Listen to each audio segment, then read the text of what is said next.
terminando, que no quería mucho tiempo, pero pues ya está. Pero por la tarde, no por la mañana. A no interferir mucho con las clases.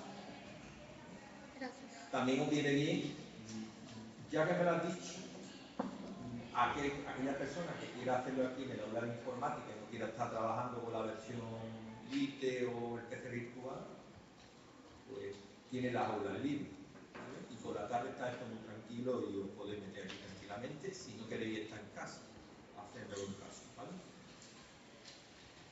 Bueno, y el 29 de mayo, ¿qué tenéis previsto hacer?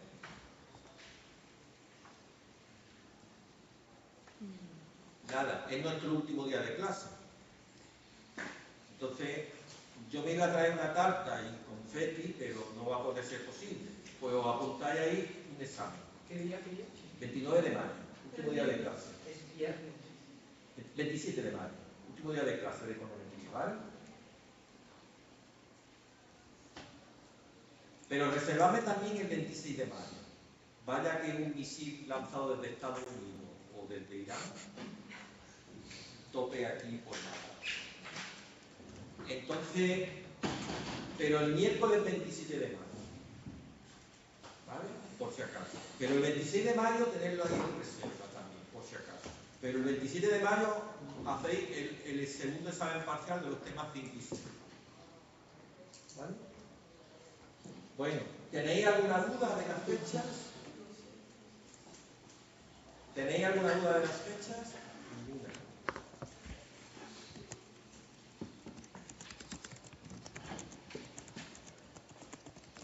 Pues, ¿vale? Y ya no se cambia la fecha. Ya no se cambia la fecha. No me vayáis a venir que os cambie la fecha, porque fecha puesta, fecha que no se ficha. ¿Vale? Yo os mandaré un aviso esta tarde o mañana, ¿vale? De las fechas de los exámenes, ¿vale? Y ya está, ¿de acuerdo? Mirá, yo no sé qué nivel de asistencia hay en otra asignatura aparte de esta. ¿Nada más que vosotros o viene más gente tuya? Ah, decirle a vuestros colegas que no vienen que se dediquen a otra asignatura. Que es que ni con la ira la van a sacar. Y yo lo digo porque yo soy economista y me guío por el principio de la eficiencia. No voy a perder el tiempo de una cosa que no tiene solución, que se dediquen a estudiar otra asignatura. Es lo que es la única. Entonces, no creo que, vamos, se me va a presentar un montón de gente ese día aquí. Bueno, esto no sale y el trabajo que me vaya a hacer el fin de semana, yo hacerlo como queráis, pero que con la IA no va a salir. Con la IA no va a salir, ¿vale? Se lo decía a los compañeros de... Ya, una cosa, el trabajo de fin de semana, si vais a hacer 2 intentos, tened en cuenta que el segundo intento se os va a abrir otro cuestionario distinto. ¿Vale?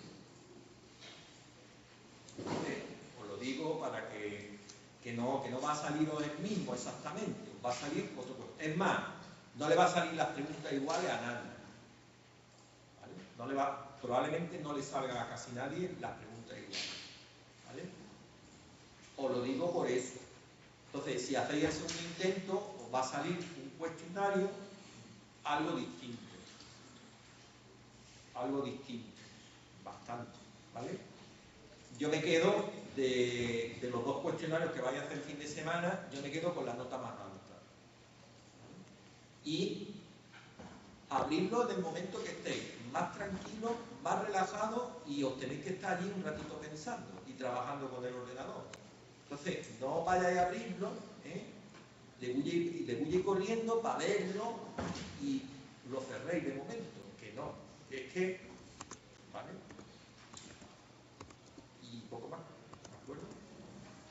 Bueno, pues yo creo que ya los que estamos somos los que estamos, ¿vale? Pues vamos a empezar el tema 5, ¿vale? De todas formas, de aquí hasta el examen que tenéis de los temas 1, 2, 3 y 4 vamos a seguir haciendo ejercicios del tema 4. Bueno, mirad,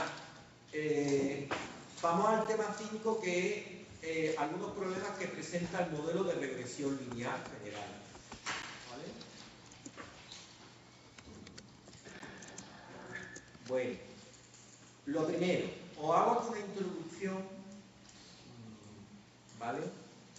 Porque mirad, aquí lo que vamos a ver a partir del tema 5 y el 6 es una diagnosis del modelo de regresión lineal que hemos estimado. Y esa diagnosis consiste en verificar que se cumplen los supuestos básicos que vimos en el tema 2. ¿Vale? Mirad, toda esta diagnosis se basa en unos contrastes de hipótesis que se les denomina de mala especificación, que al final son 4. El T de la F, que ya lo vimos, el T general de restricción. Os recuerdo, si tenemos que aplicar el test de la F, el test general, su formulita era esta. Y se distribuye como una F de Q grados de libertad en el numerador y T menos K en el denominador. Si tenéis que acudir al test de Wolf para hacer el test, se basa en la F, porque fijaros que el número de restricciones de hipótesis nula que multiplica al valor de la F del T general. Y eso se distribuye, fijaros que os pongo aquí A. ¿Qué significa? Que ya la distribución no es como en el T de la F, no es una distribución exacta, sino aproximada. Y esa aproximación es mejor conforme el tamaño de la muestra crece. Y sigue un ácido de Q grados de libertad. ¿Vale? Q grados de libertad. Que tenéis que aplicar el T de la razón de verosimilitudes, que se calcula de esta manera. 2 por el logaritmo neperiano de la función de verosimilitud sin restricciones menos logaritmo neperiano con restricciones. ¿Vale?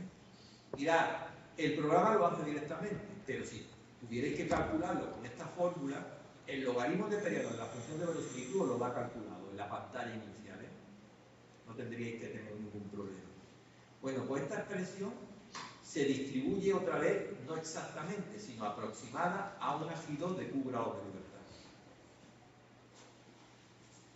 Y si tenéis que aplicar el test de los multiplicadores de Lagrange, ¿vale? Su fórmula es esta. El tamaño de la muestra, T mayúscula, si son datos de corte temporal, o N minúscula, si es de transversal, por el coeficiente de determinación de la regresión auxiliar. ¿Vale? Que ya veremos quién es. Bueno, pues este numerito se distribuye otra vez de forma aproximada a una G2 de Q grados de libertad. Mirad, el T de la F, el del T general, ¿qué es lo que le pasa? Ese sería el más fiable de estos 4. Pero ¿qué es lo que le pasa? Que requiere que la X sea fija en el muestreo, y eso rara vez va a cumplir. Y que se cumpla la hipótesis sobre la distribución del término de perturbación, que la U sea normal y que tenga media cero. Y eso puede que no ocurra. ¿Vale? Entonces, si no ocurre eso, no debéis de aplicar el T de la F, ¿vale? Aunque la muestra sea grande. ¿Qué alternativa tenemos cuando no se puede aplicar el T de la F? Estos 3 test asintóticos, el de Wolf, el de la razón de verosimilitudes y el del multiplicador de Lagrange, ¿vale? Que funcionan muy bien con una muestra relativamente grande. Grande no es como en matemática, ¿vale? Grande, con un tamaño de 20 o 25 observaciones, podríais aplicar el test, ¿vale? ¿Vale? Y aquí os pongo una notita que se suele cumplir esto, que el T de Wolf os va a dar un valor más alto que el de la razón de verosimilitudes y que el de la razón de verosimilitudes os va a dar un valor más alto que el de los multiplicadores de Lagrange. ¿Vale?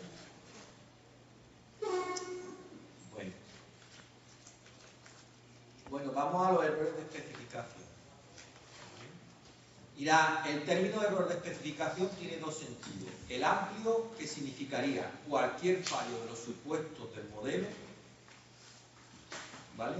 Pero nosotros en este tema lo vamos a utilizar en sentido estricto o restringido, ¿vale? Y esos errores de especificación los vamos a centrar en tres cositas. Errores en la composición de la matriz X de los regresores, que a su vez pueden ser varios problemas, que omita variables relevantes, que incluya variables irrelevantes o que haya un cambio cualitativo de alguna variable exógena. Es decir, que la mida con error. Otro error de especificación es formulación matemática incorrecta. Especificamos un modelo lineal y deberíamos de haber especificado un modelo no lineal. Y otro error de especificación es formulación incorrecta del término de perturbación, que la U la incorporamos sumando y deberíamos de haberla incorporado multiplicando, por ejemplo. Entonces, solamente vamos a ver en este tema estos tres. ¿Vale? Aquí tenéis un esquema. ¿Vale? Bueno. Seguimos. Mirad, vamos a empezar con los problemas en la composición de la matriz de regresores X. Y ahí podemos tener tres problemas. Omitimos variables relevantes, incluimos variables irrelevantes o las variables que van en X están con errores de medida, que no hemos equivocado al medir. Vamos a empezar con la omisión. ¿Vale? Mirad, vamos a suponer que nuestra matriz X, que es de orden n por k, se puede dividir en dos submatrices, la X1 y la X1. La X1 es una matriz de orden n por h. Y la X2 es una matriz de orden n, ¿y cuántas columnas? K menos h. ¿Vale? Entonces hemos particionado la matriz X en dos submatrices, 1 y 2. ¿Vale? En el caso de que omitamos, el modelo correcto debe de incluir las K variables exógenas. Y sin embargo ponemos un modelo incorrecto y nos comemos las K menos H variables últimas. ¿Vale? Yo tengo, este sería mi modelo correcto, pero sin embargo especifico uno incorrecto más corto, le meto menos variables y le cargo esta parte de aquí. ¿Vale?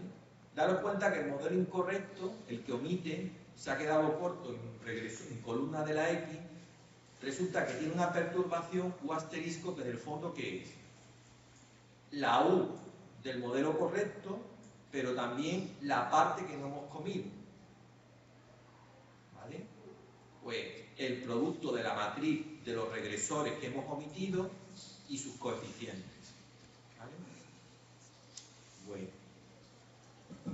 Mirad, nosotros estimamos este modelo incorrecto y obtenemos los estimadores de estos betas por nuestra fórmula habitual, esta. ¿Vale? Pues ya me vais a subrayar una cosa. Al estimar el modelo incorrecto, el vector de estimadores que tiene esta expresión es sesgado. ¿Vale? Es sesgado. Es decir, si le calculáis la esperanza a este estimador, ¿vale? Si le calculáis, ya no es beta 1. Es toda esta retahíla también. Entonces, con que me subrayéis que es sesgado, me conformo.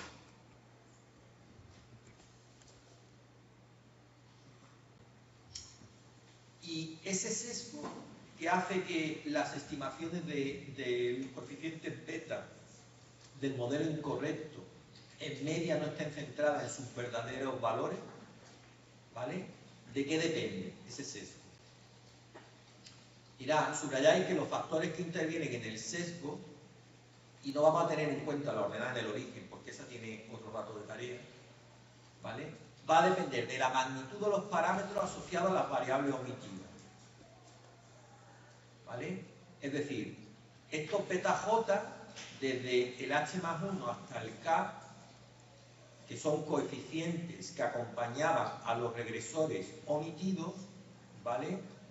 Pues van a condicionar el sesgo de estos estimadores de los beta que no hemos omitido.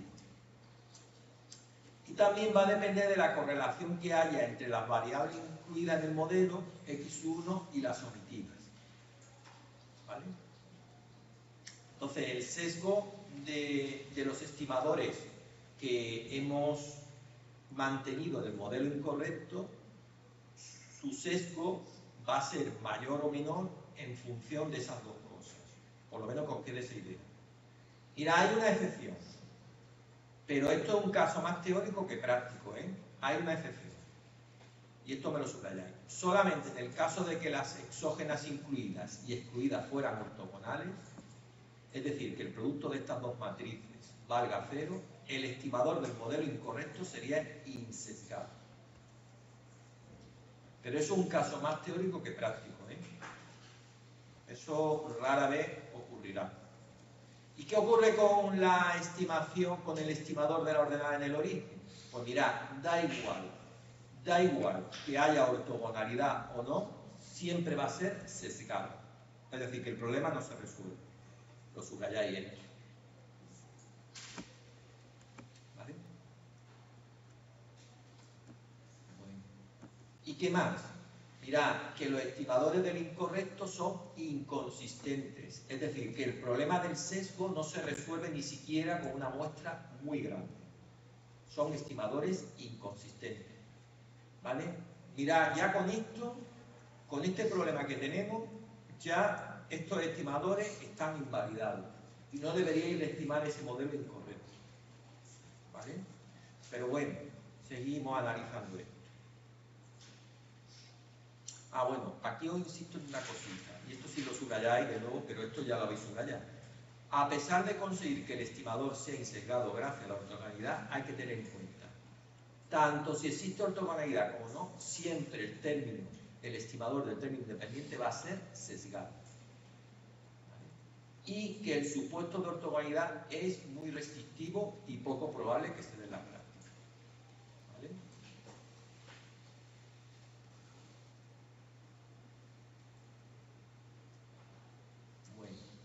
Aquí os cuento otra cosa de cómo va a ser el sesgo en un modelo lineal simple, pero esto, si os lo queréis mirar, pero vamos, no vamos a insistir, porque esto es un caso muy particular, lo tengo ahí, y como vamos muy mal de tiempo, no voy a entrar en ello.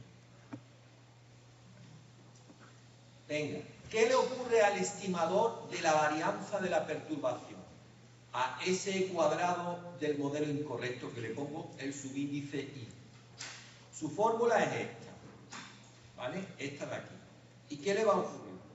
Irá, subrayadme que el estimador es sesgado. Es sesgado. ¿De acuerdo? Entonces, vais a obtener ya con esto, ya es que ni deberíais de tocar el modelo, ¿vale? El modelo es venenoso puro y duro. ¿Vale? Es más, os pongo aquí, incluso en caso de ortogonalidad entre los regresores incluidos y omitidos, sigue siendo sesgado el estimador de la varianza de la perturbación. Y probablemente ese estimador que tiene un sesgo está sobreestimando la verdadera varianza de la perturbación. Os lo pongo aquí en medio. Pero bueno, esto tampoco... Y esto es muy importante. La existencia de sesgos en los estimadores de los beta que acompañan a las variables del modelo incorrecto y el estimador de la varianza de la perturbación, como son sesgados ambos, invalida los contrastes habituales. No podéis hacer test de hipótesis ni tampoco podéis hacer intervalos de confianza. ¿Vale? Con lo cual, ese modelo, bajo ningún concepto, lo podéis trabajar. Bueno. Vamos al caso de variables irrelevantes. Vuestro modelo correcto, ¿qué es? Este, el pequeño, ahora.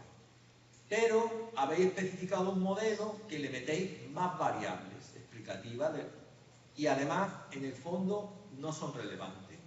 ¿Vale? Esas variables las vamos a meter en la matriz X2. ¿Vale? Bueno. Si trabajáis con este modelo, ¿cómo van a hacer los estimadores de estos betas? Pues me subrayáis que el estimador del beta del modelo incorrecto va a ser insesgado. Van a ser insesgados.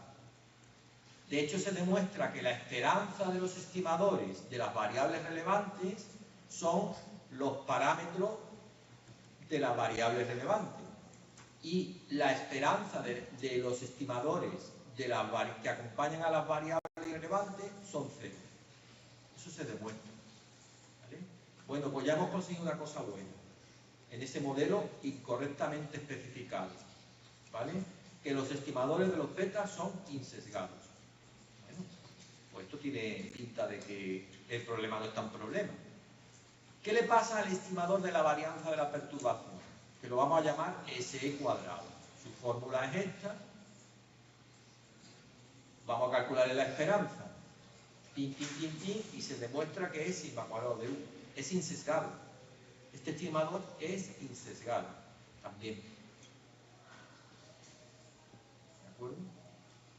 Bueno, pues también es insesgado el estimador de S cuadrado.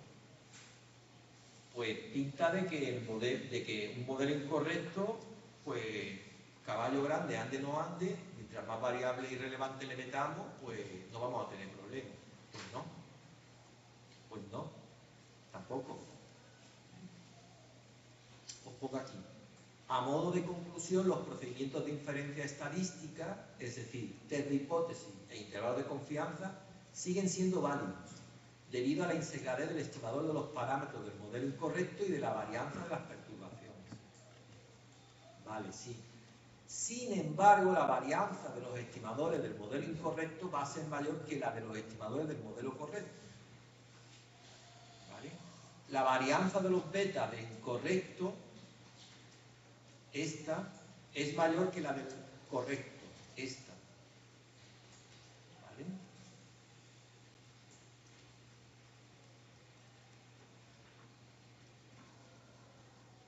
¿De acuerdo?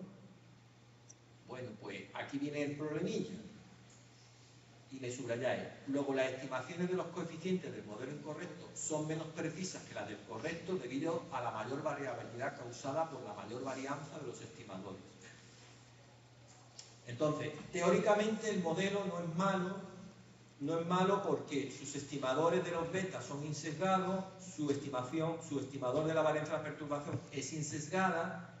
El problema es, y podríais hacer test de hipótesis y todo eso, el problema es que la varianza de vuestros betas va a ser una varianza más alta. Y eso significa que varianza de los betas altas significa que vuestras estimaciones de los betas son poco precisas. Conclusión, que el modelo con variable irrelevante es menos malo que el modelo que omite variables relevantes, pero hay que quitarle las variables irrelevantes. ¿Vale? Mirad, en este cuadro lo resumo. Todo lo que os he explicado. ¿Vale? ¿De acuerdo? Os lo miráis tranquilamente en casa. Es ya un mega resumen de todo lo que os he contado. ¿Vale? Bueno.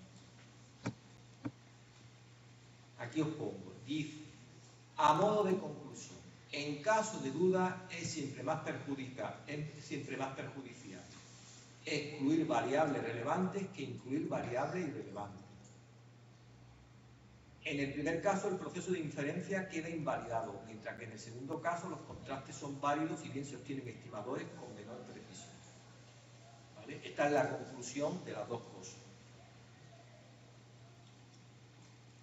Bueno, mirad, otra cosa que le puede ocurrir a la matriz X que supongamos que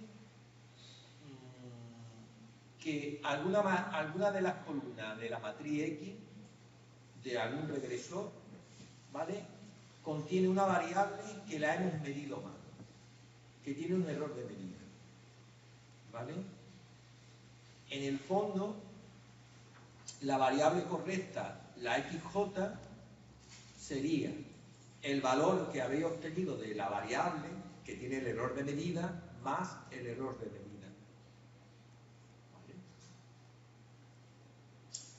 Entonces vosotros habéis estado trabajando con esta variable y deberíais de haber trabajado con esta, que es la que habéis trabajado, que está medida mal, junto con su error. Mirad, Si ocurre esto, en el fondo lo que estáis es teniendo un problema de omisión de variables relevantes. ¿Vale? Cuando trabajáis con una variable con error de medida o variable próxima, ¿vale? Tenéis un problema de omisión de variables relevantes. Todo lo que hemos dicho anteriormente lo podéis aplicar aquí. ¿Vale? Bueno, segundo problema, forma funcional incorrecta. ¿Vale? Mirad, esto me refiero a que vosotros especificáis un modelo lineal y a lo mejor es un modelo no lineal y no se puede linealizar a lo mejor, que es peor todavía. Mira, hay una cuestión que es, siempre se puede demostrar mediante el desarrollo en serie de Taylor que cualquier función continua la podéis aproximar a un polinomio de grado p en un punto, en un entorno, mejor dicho, que en un punto. ¿Vale? Entonces, a lo mejor vosotros no tenéis ni idea qué tipo de modelo no lineal siguen vuestras variables, pero tenéis el consuelo de que cualquier función no lineal la podéis aproximar, siempre que sea continua, en un entorno, a un polinomio de grado p. Entonces, si vosotros planteáis un modelo lineal y en el fondo es un modelo no lineal, ¿vale? Deberíais de haber aplicado a lo mejor en el fondo, con esta teoría del desarrollo de serie Taylor, un polinomio de grado p. Luego entonces, ¿qué está ocurriendo? Que si especificáis un modelo lineal y realmente un modelo no lineal, estáis omitiendo variables relevantes que son estas potencias. ¿Vale?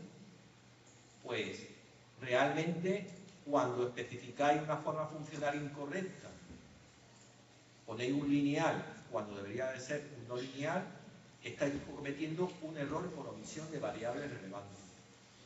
¿Vale? Pues todo lo que hemos dicho de omisión de variables relevantes, pues lo aplicáis aquí. ¿Vale? Otra situación, la última, y esta no vamos a ver apenas cosas numéricas, porque no... Mirad, os podéis equivocar a la hora de incorporar la perturbación aleatoria. ¿Vale? Mirad, al final la U la podéis colocar sumando o multiplicando. Eso no tiene más comida. ¿Vale? ¿Qué es lo que pasa? Mirad, en el caso de que el modelo correcto la perturbación va multiplicando, pero vosotros la ponéis sumando. ¿Vale?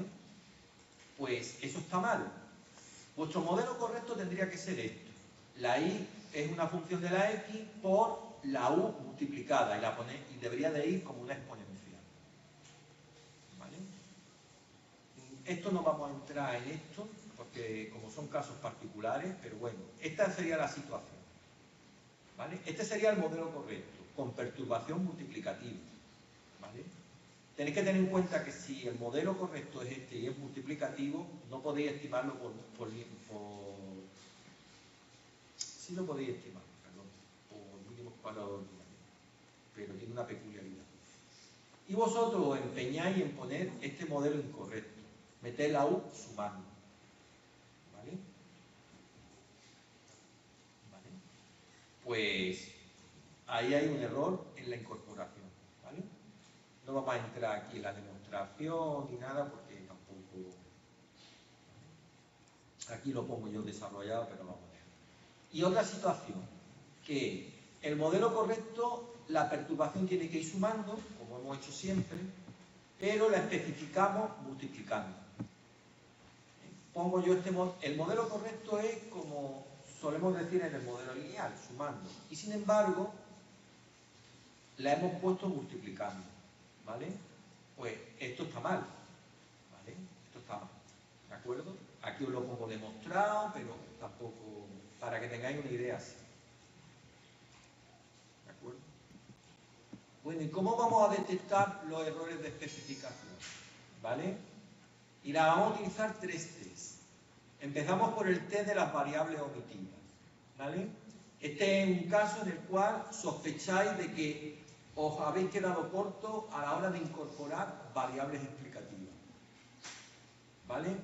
Mirad, vamos a suponer que el modelo que omite variables es este, y es igual a x por beta más 1.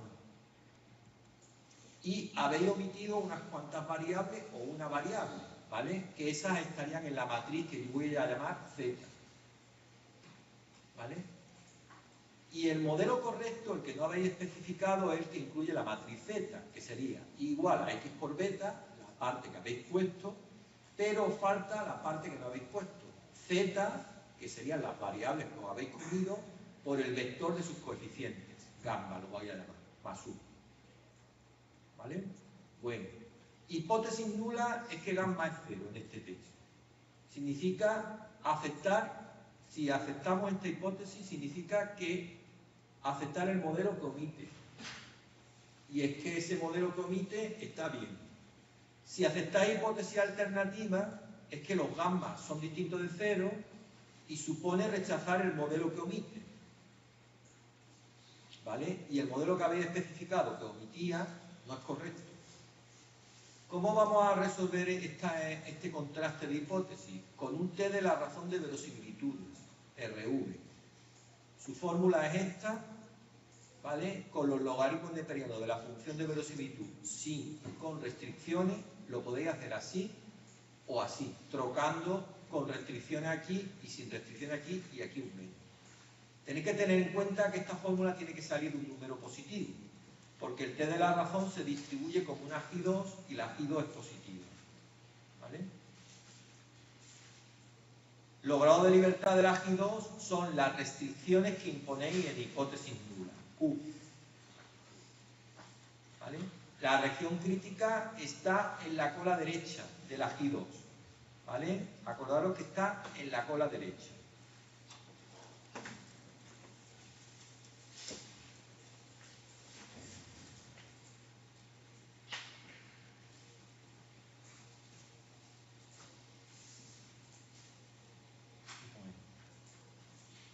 El test de las variables irrelevantes o superfluas, ¿vale? ¿Este qué es? El caso en el que especificáis un modelo que sospecháis que os habéis pasado incluyendo variables explicativas y deberíais de haber especificado un modelo alternativo donde no deberíais de meter tantas variables. Mirad, modelo especificado es este. Y Z es la matriz que incluye las variables sospechosas de ser irrelevantes.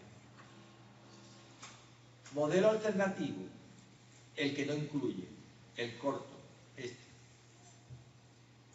¿Vale? Hipótesis nula, que gamma es 0. Si aceptáis hipótesis nula, estáis aceptando que las variables incluidas son redundantes. ¿Vale? Si aceptáis hipótesis alternativa, gamma es distinto de 0, supone rechazar que las variables incluidas son redundantes. ¿Vale?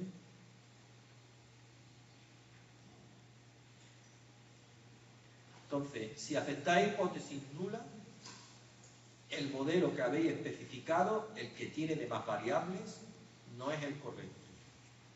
Si aceptáis hipótesis alternativa, el modelo que habéis especificado, que incluye esas variables que sospechabais que eran irrelevantes, pues está bien especificado, no son redundantes. ¿Vale? ¿Cómo lo vais a resolver? Con el test de la razón de verosimilitudes. ¿Vale? Que tiene esta expresión con los logaritmos neperianos de la función de verosimilitud sin y con, de esta manera o de esta manera. ¿Vale? Se distribuye de manera aproximada como una J2 de Q grados de libertad. Acordaros que la región crítica siempre está en el extremo derecho de la distribución J2.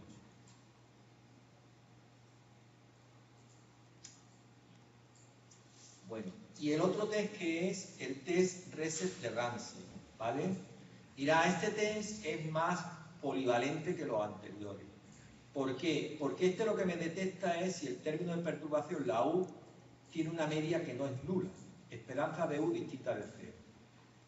Si al final se llega a la conclusión con el test de que la esperanza de U no es 0, es que podemos cometer uno de estos tres errores. Omisión de variables relevantes, forma funcional incorrecta o que los regresores estén correlacionados con el término de perturbación. ¿Vale? Entonces, cuando trabajéis con este test, que sepáis que resuelve estas tres situaciones y que tenéis que tener en cuenta que cuando lo aplicáis a priori es que sospecháis que estáis omitiendo y por eso lo aplicáis, o porque la forma funcional sospecháis que no es la correcta, o porque haya regresores estocásticos, ¿vale? ¿Cómo lo vamos a implementar?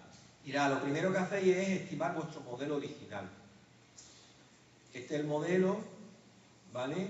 Y lo estimáis. Y de ese modelo estimado, ¿vale?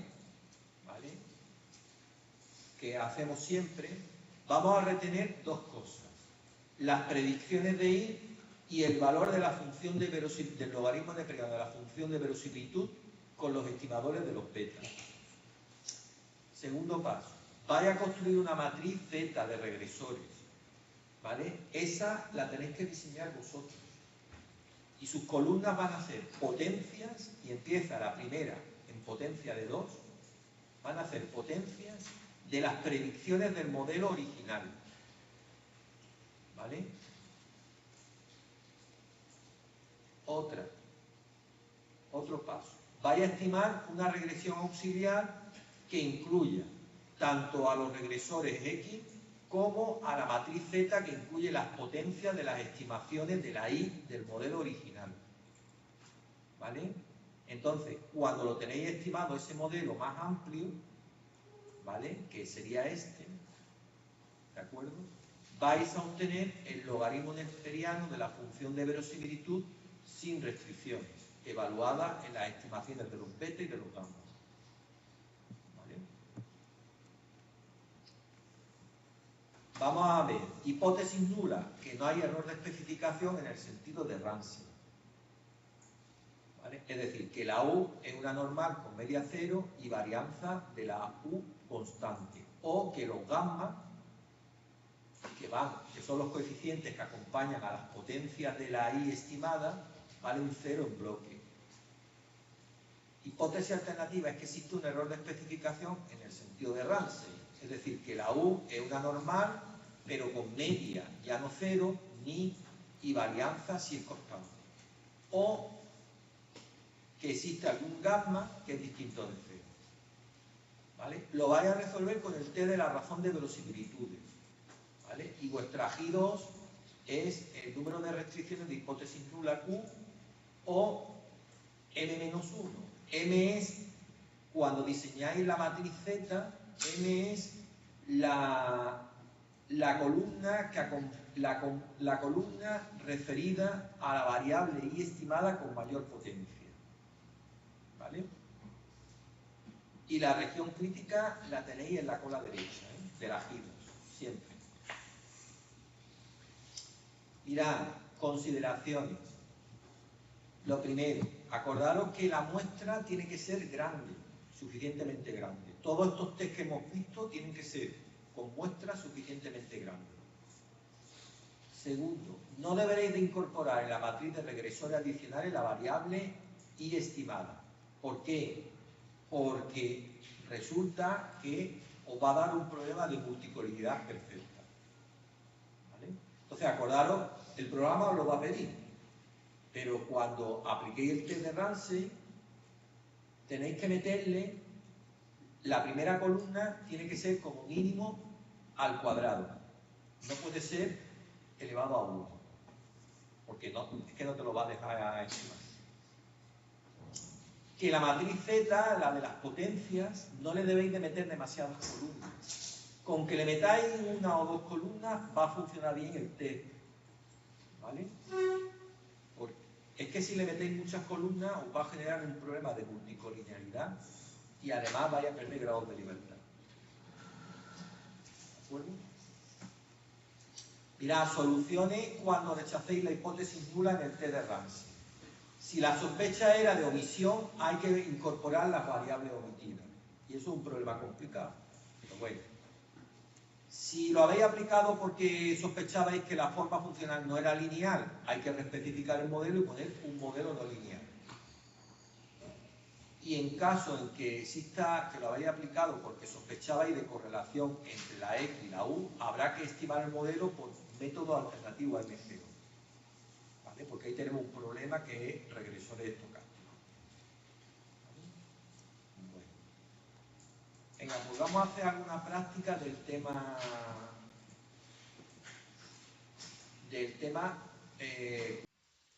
¿vale?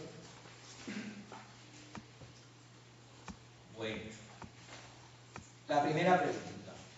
¿Es un modelo lineal o no lineal? Justifique su respuesta. ¿Qué pensáis? ¿Es lineal o no lineal?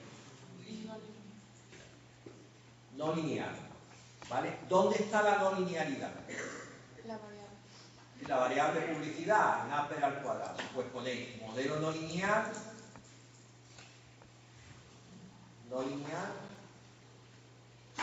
al ser un polinomio de grado 2 en la variable Apple o gasto de publicidad.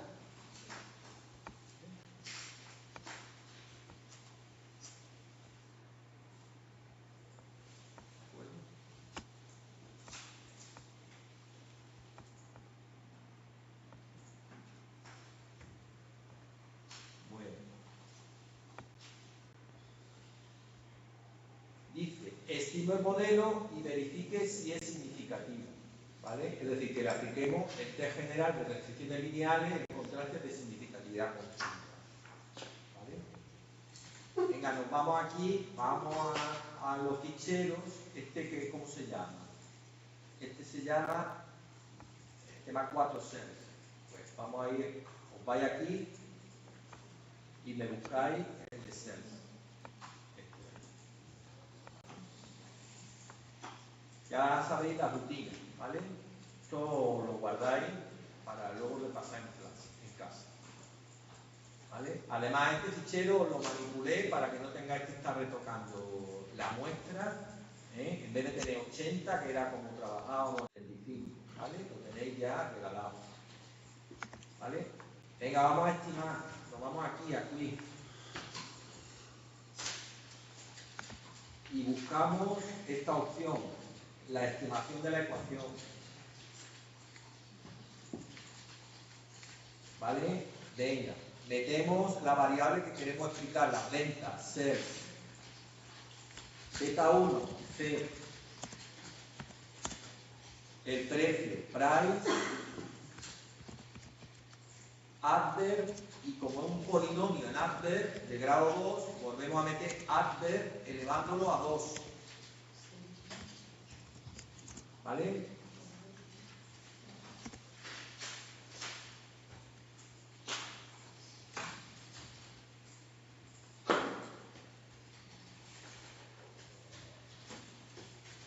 ¿Tenéis eso? ¿Sí? Pues venga, mirad, antes de nada, verificad siempre que el método es less square y que estamos entre la muestra 1 y 75, que es lo que nos pide. Le damos a aceptar. Venga, ¿tenéis esa ecuación ahí estimada o no?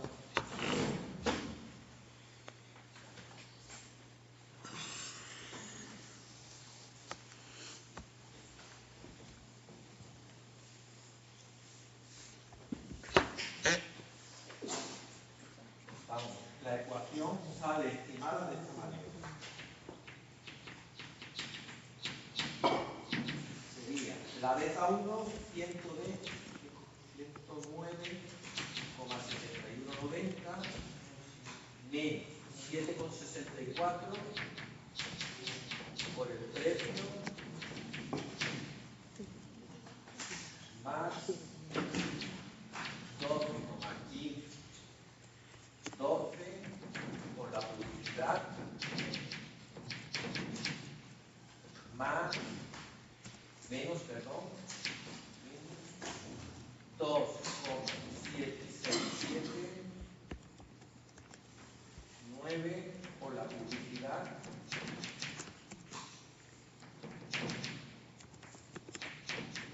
al cuadrado.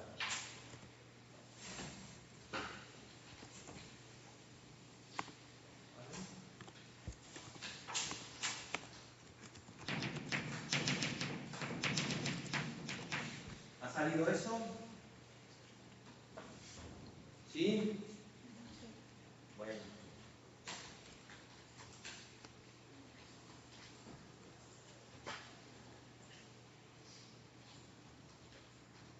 salido eso, ¿de acuerdo? Dice, nos pide el apartado que lo estimemos, ¿vale? Y que además veamos si el modelo es significativo, ¿vale? Hay que aplicar contrastes de significatividad conjunta. Hipótesis nula, que beta 2 es igual a beta 3, 2, 3 y 4, igual a 0. Hipótesis alternativa, que existe algún beta j distinto de 0, 2, 3, 4. ¿Vale? Esto es un test general de restricciones lineales, caso particular de significatividad conjunta. ¿Vale?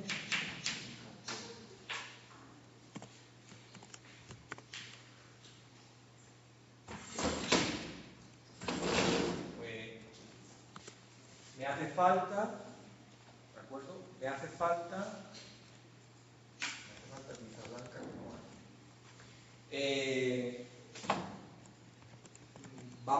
vamos a dar los valores del test. Sería la F, ¿cuánto nos va a salir?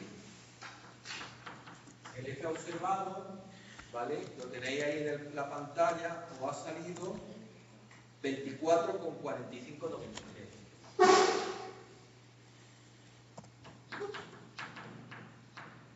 ¿Vale? La F que habéis obtenido se distribuye como una F de Q. Q, ¿cuántas restricciones habéis puesto? 3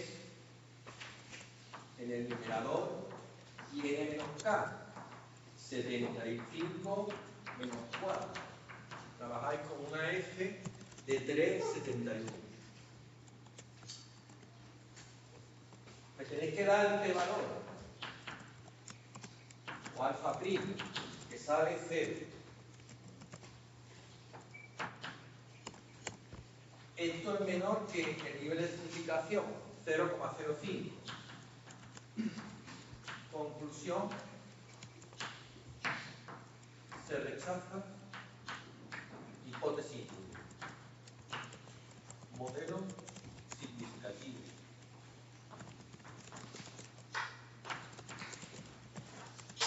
Modelo significativo.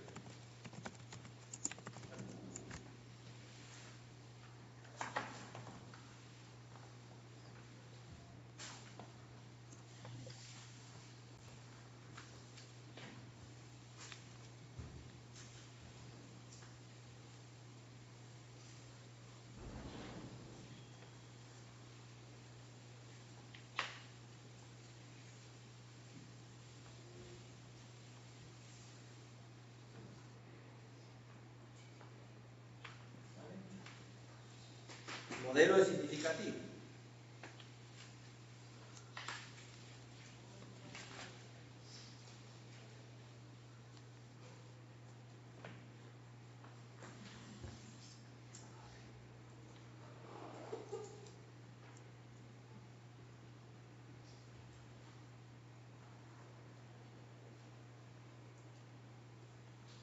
Dice el apartado C.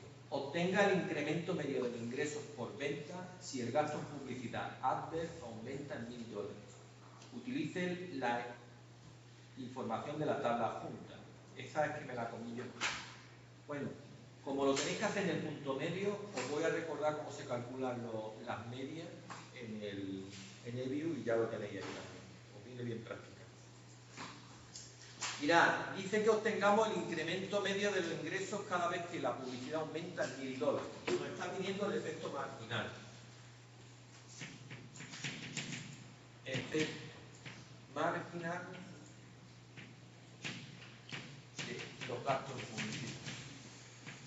¿Vale? Eso sería la parcial de las ventas con respecto a... ¿vale? Formalmente, esa derivada sería beta 3 estimado 2 beta 4 estimado por los gastos de publicidad. Sin mal no me equivoco. Esa, que hacéis la derivada, ¿vale? Sería esa. ¿Vale? Como no es constante, la vamos a calcular el punto medio que me dice la enunciado. ¿Vale? Si queréis vamos a sustituir beta 3, lo tenemos ahí. Beta 3 nos había salido 12,1512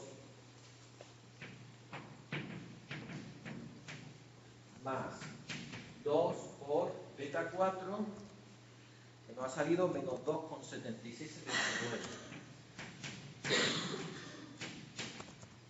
Me queda meterle la media de los gastos en publicidad.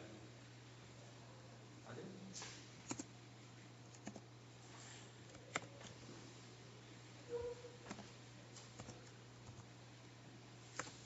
Bueno, mirad, vamos a hacer una cosita. Esta es la ecuación, ¿vale? Esta es la ecuación. Si queréis, le vamos a poner de nombre polinomio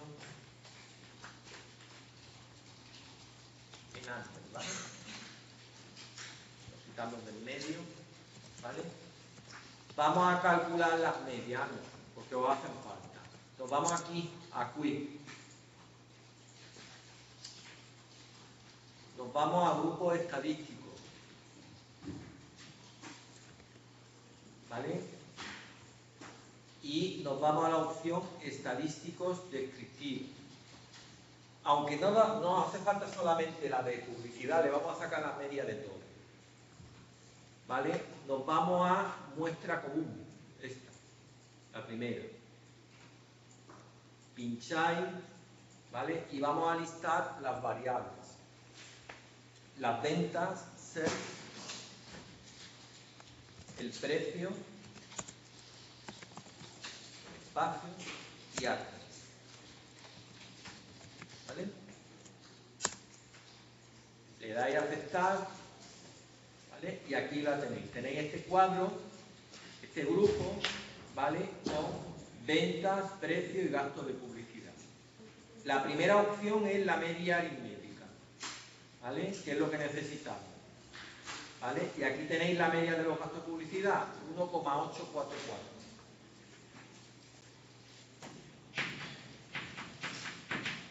¿Vale? Y ya operando sale 1,9429. Miles de dólares, acordad, porque las ventas estaban en miles de dólares. ¿Vale? 1,9429.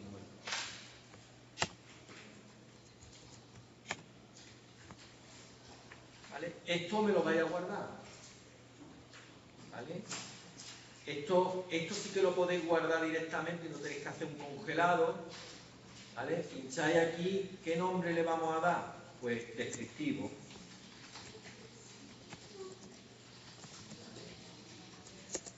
Y ya lo tenéis.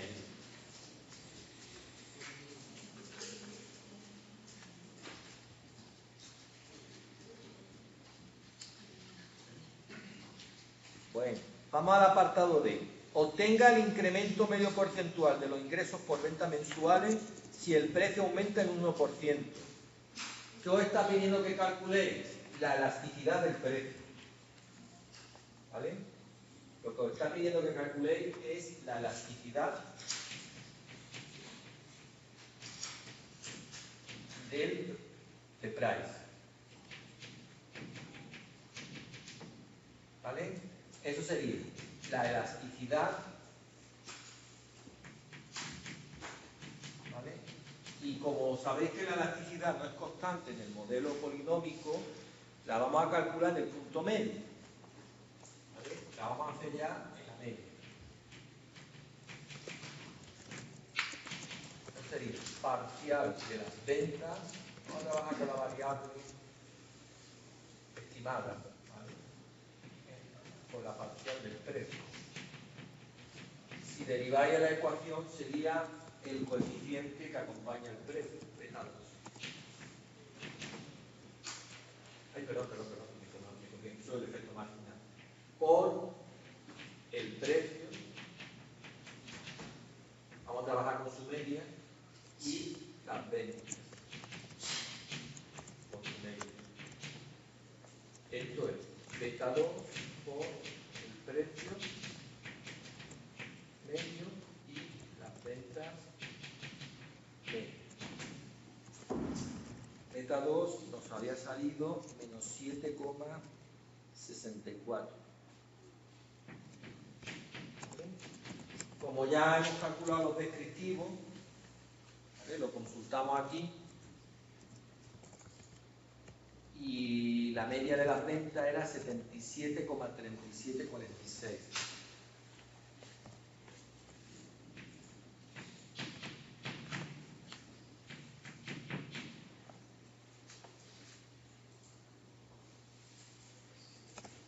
Y el precio 5,6872.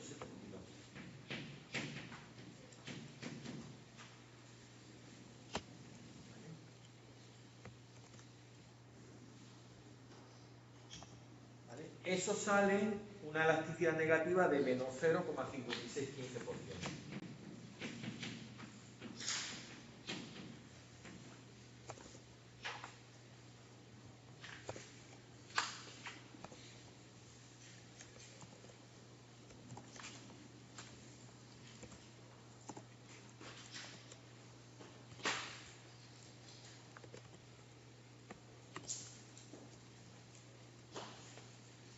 El apartado E dice: obtenga el incremento medio porcentual de los ingresos por ventas mensuales si el gasto en publicidad adver aumenta en 1%. Os está pidiendo que calculéis ahora la elasticidad de la publicidad. ¿Vale? Vuelvo por aquí.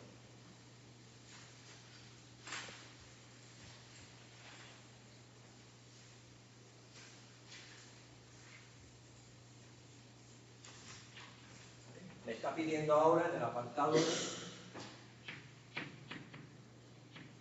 elasticidad de la variable amper, pero estamos en un polinomio, en amper, ¿vale? Esa elasticidad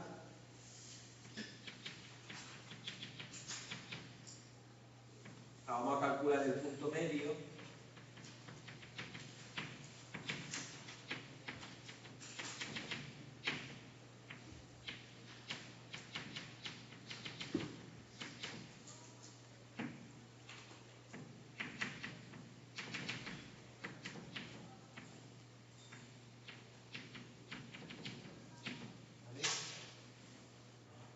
y esto sería, vamos a calcular el efecto marginal primero, que sería la derivada de SES con respecto a Amper. Sería beta 1, beta 2, beta 3, la estimación de beta 3, más 2 por la estimación de beta 4, por el gasto en publicidad, vamos a hacerlo en la media, ¿vale? Por la media del gasto en publicidad partido por la media de las ventas. ¿Vale? ¿Esto qué era? El efecto marginal de H, que lo habéis calculado aquí. 1,9429.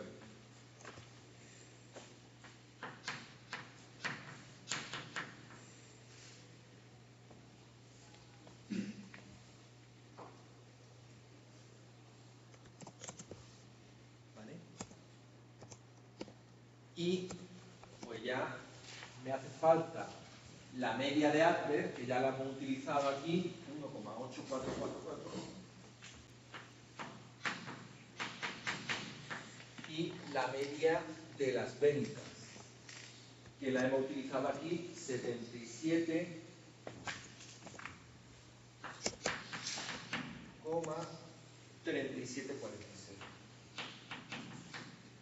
¿Vale? Si operáis ahí, de debería de salir aproximadamente, ¿vale? 0,046.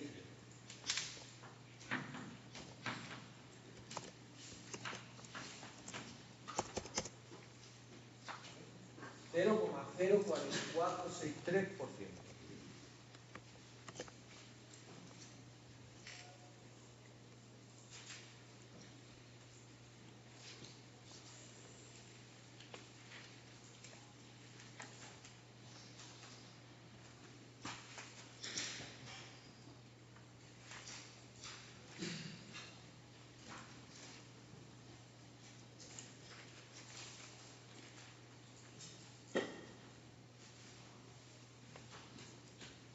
Bueno, y lo último, dice, contraste la linealidad del modelo, ¿vale? Pues, vamos, dice que hagamos un contraste de linealidad, ¿vale? ¿Dónde está la falta de linealidad en este modelo? Aquí, en este coeficiente, ¿vale? Pues entonces, hipótesis nula es que beta 4 es 0, hipótesis alternativa es que beta 4 es distinto de 0. 1, 2, 3, 4. ¿Esto qué es? ¿Esto cómo lo podéis resolver?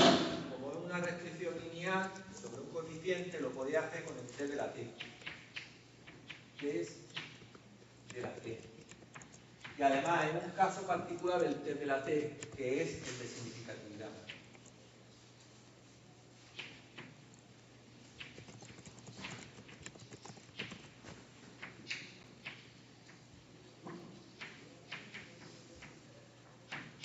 La significatividad de ese coeficiente, ¿vale?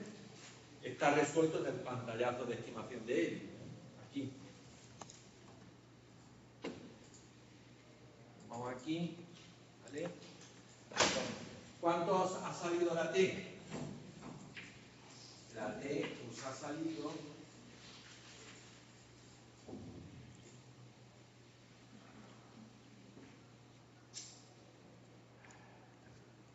menos 2,9426.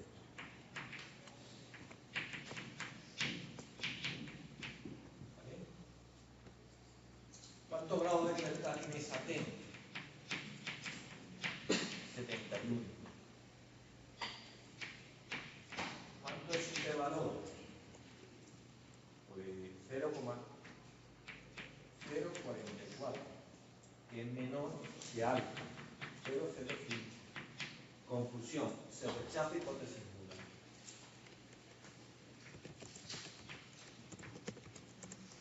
¿Vale? Se rechaza hipótesis. Entonces, si rechazáis hipótesis nula, es que estáis aceptando hipótesis alternativas. Y la aceptación es que significa que el modelo no es lineal en alto.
Vamos a empezar el segundo.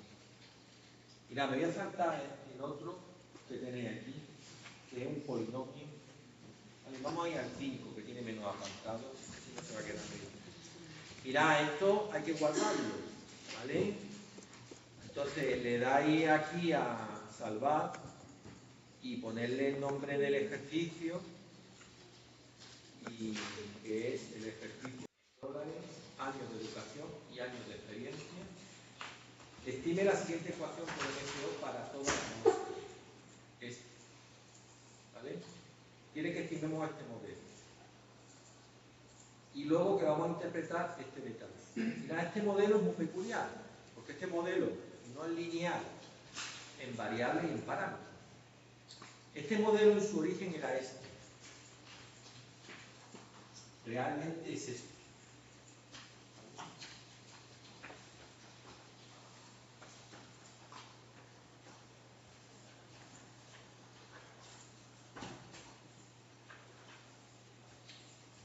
Entonces os pido estimar esto.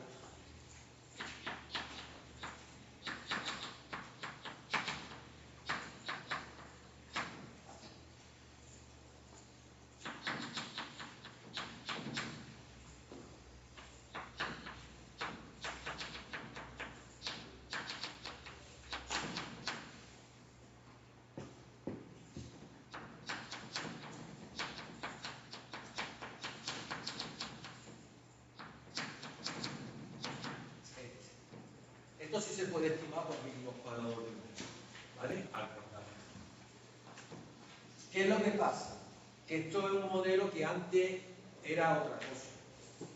¿Este modelo de dónde viene? Este modelo venía de aquí. El modelo original era este, ¿vale? Que sería el salario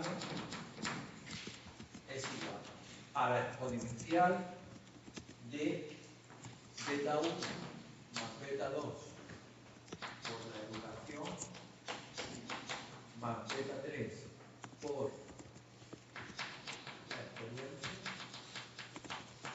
más beta 4 por la experiencia al cuadrado más la perturbación. Este era el modelo, ¿vale? Entonces fijaros que este modelo, que lo hemos transformado para llegar aquí, que esto sí se puede estimar con MCO, ¿vale?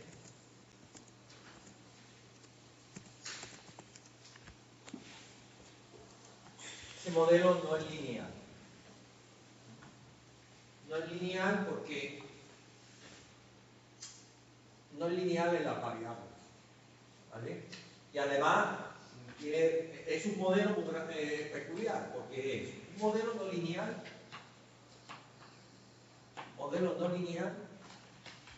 en las variables, digo, en los parámetros, perdón.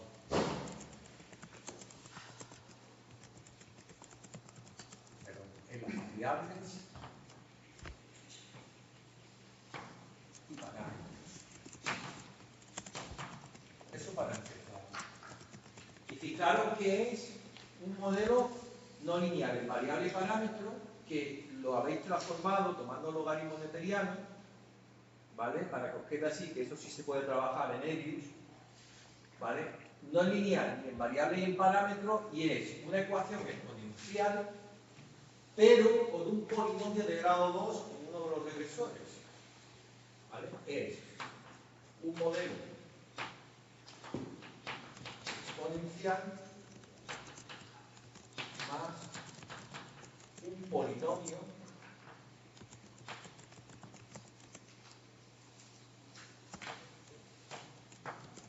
en ambos, en experiencia.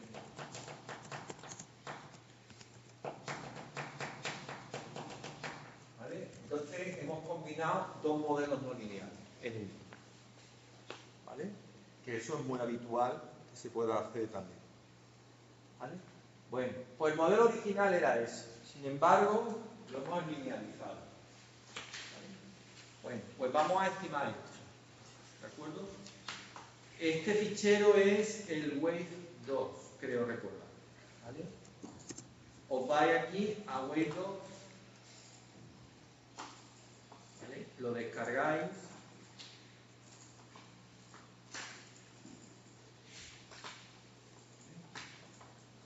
y tiene más variables de las que E, pero nosotros vamos a trabajar con E. Os vais a quiz, ¿vale? Y cuidadito con lo que vais a hacer ahora. Quiz a estimación. Bueno, allí tecleamos logaritmo neperiano, log, paréntesis, way. Cerramos el paréntesis. Espacio, beta 1, C. No, ha puesto caca aquí. C. Luego, educ, espacio, expert, espacio y expert al cuadrado.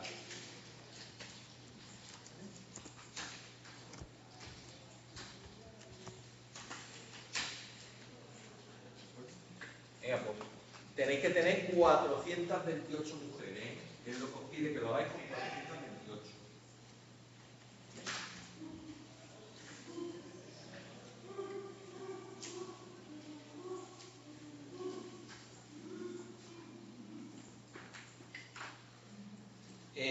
Lo estimamos.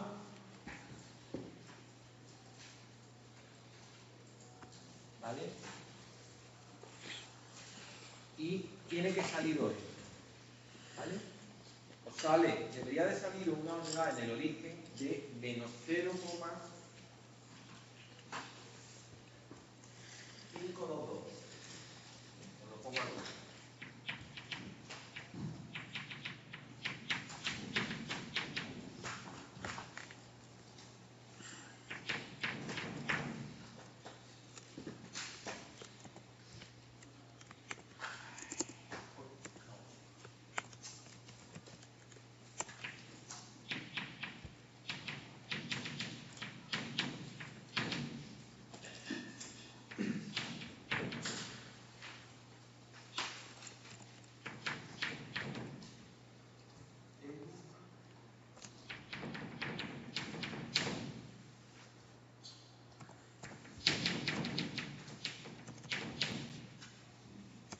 La beta 3, 00415. Por esto. Y la beta 4, vamos a negativo. 0008 por expert al cuadrado. ¿Vale?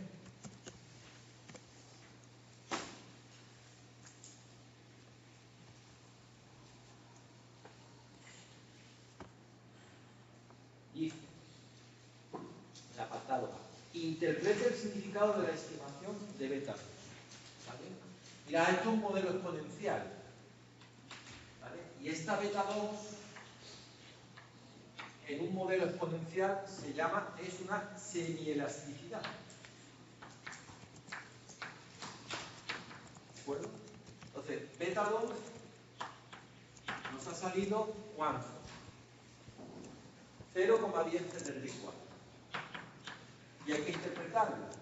Y es una semielasticidad en un modelo exponencial. ¿Vale?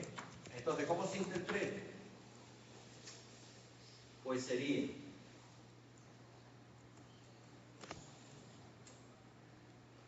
los años de educación. Tiene años. Entonces sería la variable educación está medida en años. Entonces, por cada incremento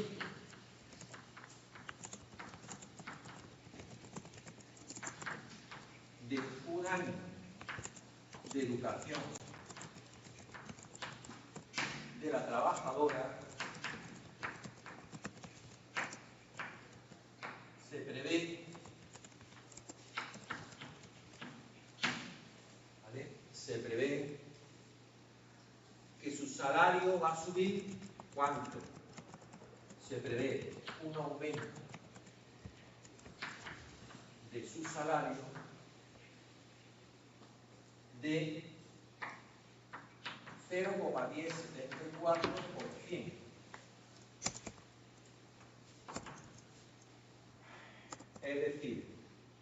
10,74%.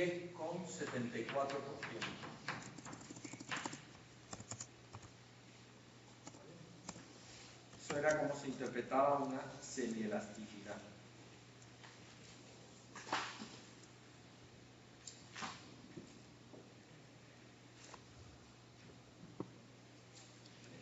Entonces, como estamos en un modelo exponencial, los betas son semielasticidades. ¿Y qué significa? Cada vez que se incrementa la educación en un año, el salario de la mujer aumenta en porcentaje un 10,74%. ¿Vale?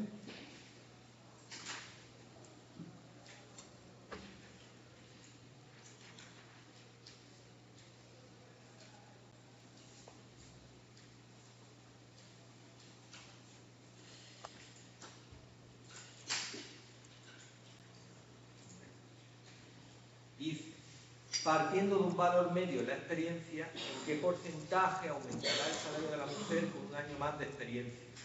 Utilizo, otra vez me he comido la tabla, ¿vale? Lo vamos a calcular los valores medios. Dice, partiendo de un valor medio en la experiencia, ¿en qué porcentaje aumentará el salario de la mujer? Partiendo de un valor medio de la experiencia, ¿en qué porcentaje aumentará el salario de la mujer con un año más de experiencia? Utilice la información de la tabla junta, que es que os hace falta.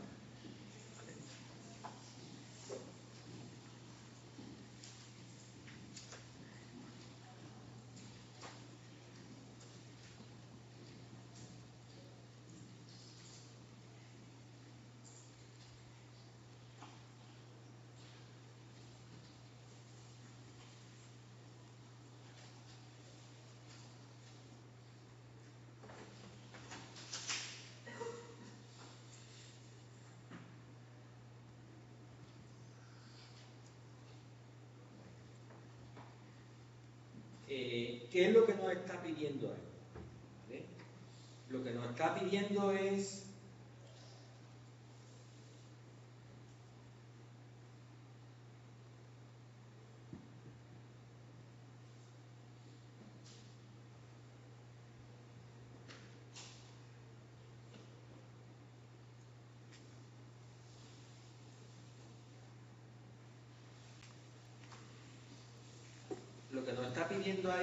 es realmente, ¿vale? Lo que nos está pidiendo ahí es la semielasticidad de la experiencia. Pero como resulta que esa semielasticidad de la experiencia es un polinomio de grado 2, se complica, ¿vale? Tenéis que tener en cuenta que esa semielasticidad en el modelo linearizado sale de esto, de derivar logaritmo neperiano de Weil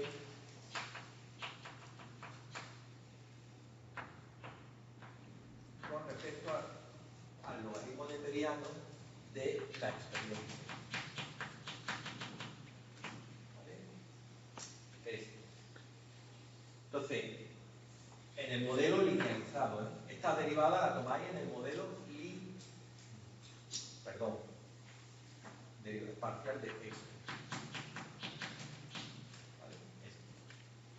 ¿Vale? En el modelo, esto lo hacéis en el modelo linearizado, no en el original. Aquí. ¿Vale? Este beta 2, ¿vale? ¿Realmente qué era? ¿De dónde venía esto? De la parcial del logaritmo neperiano de Weil con respecto a ¿vale? Y esto sale el beta 2. Y este beta 2 es una semielasticidad, ¿vale? Lo que nos está pidiendo es la semielasticidad de la experiencia, ¿vale? Pero ¿qué pasa? Que la semielasticidad de la experiencia, como resulta que tenemos un modelo polinómico en grado 2, sería la derivada esta, que sería beta 3 más 2 beta 4 estimado por la experiencia. ¿Vale? ¿Y como no es constante esta semielasticidad, lo vamos a hacer en el punto medio. ¿Vale? Las betas las tenéis. Beta 3 era 0,0415 más 2 por menos 0,008 y me falta la experiencia. Me falta la experiencia.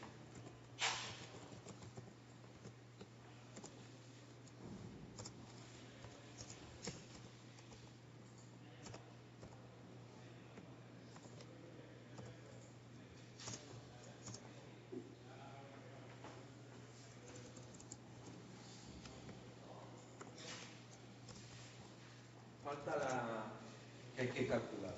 Mirá, de nuevo hay que calcular medias aritméticas. Como no he dado el valor, pues ya vamos a practicar y vamos a recordarla con ellos. ¿Vale? Nos vamos aquí a quiz. ¿Vale?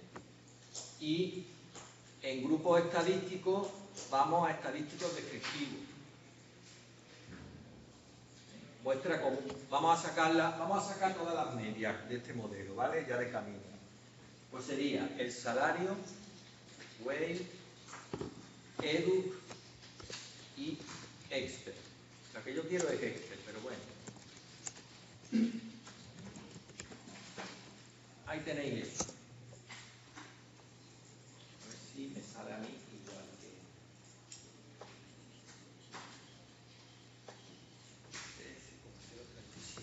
¿Vale?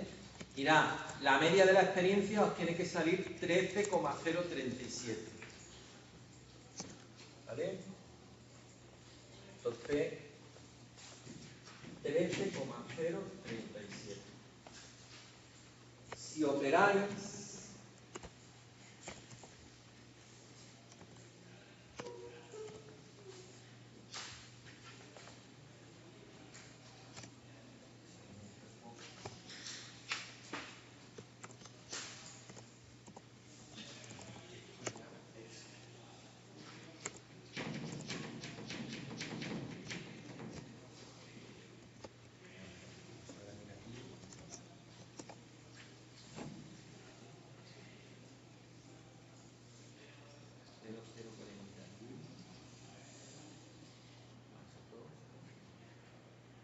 pues os sale, ¿vale? Os sale esto, ¿vale? Os sale sin, como es la semielasticidad, pero bueno, os debería de salir esto.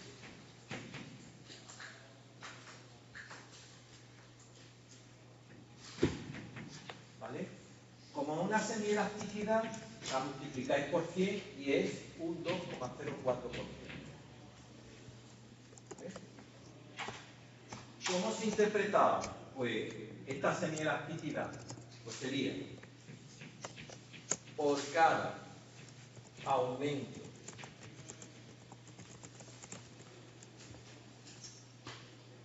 de un año de experiencia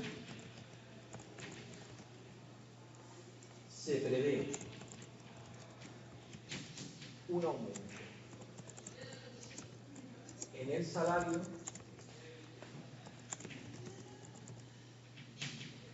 del 2,04%. Ceteris paribus considerando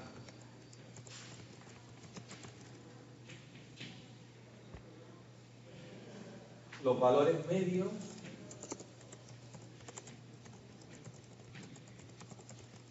de las variables y siendo constante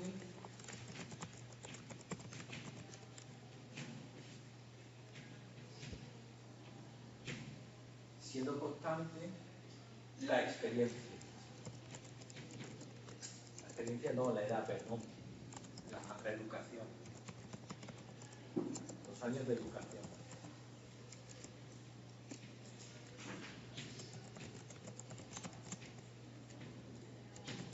¿Vale?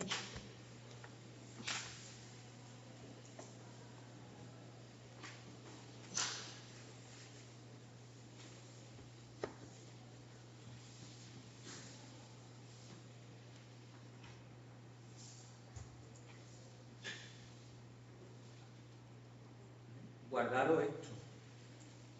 Este grupo lo guardáis con descriptivos, ¿vale? Os guardáis la ecuación, ¿vale? Ponerle de nombre ecuación exponencial y guardaros el fichero como ejercicio número 5, creo.